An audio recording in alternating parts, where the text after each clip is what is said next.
नालंदा लोकसभा क्षेत्र से इंडिया गठबंधन समर्थित भाकपा माले के प्रत्याशी डॉक्टर संदीप सौरभ ने बुधवार को बिहार शरीफ में आयोजित एक प्रेस वार्ता में भाजपा पर जमकर निशाना साधा। उन्होंने आरोप लगाया कि भाजपा देश के संविधान, लोकतंत्र और आरक्षण को खत्म करने की साजिश रच रही है। डॉक्टर संदीप सौरभ ने कहा कि नालंदा की जनता इस षड्यंत्र को समझ चुकी है, इसलिए यहां आम जनमानस में भाजपा गठबंधन के खिलाफ जबरदस्त रोष व्याप्त है। वहीं एनडीए उम्मीदवार 15 साल के अपने कार्यकाल पर जनता के सवालों का जवाब देने की बजाय अनर्गल बयानबाजी में लगे हुए हैं। मोदी सरकार के 10 साल के कार्यकाल पर निशाना साधते हुए उन्होंने कहा कि भारत बेरोजगारी और कॉरपोरेट लूट का देश बन गया है और महंगाई से जनमानस त्रस्त है।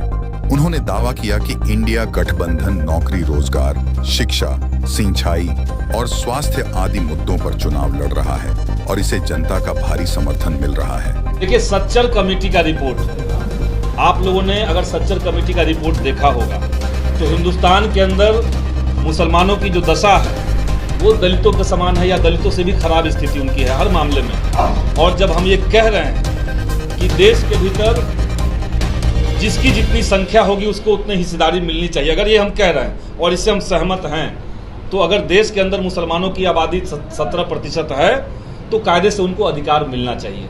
अब इसका क्या प्रावधान होगा?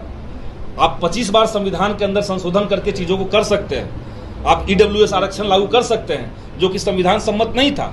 तो इस दिशा में सरकार अगर सोच रही है, अगर कोई इंडिया अलायंस की कोई पार्टी सोच रही है, तो हमें इससे कोई आपत्ति नहीं है। हम लोग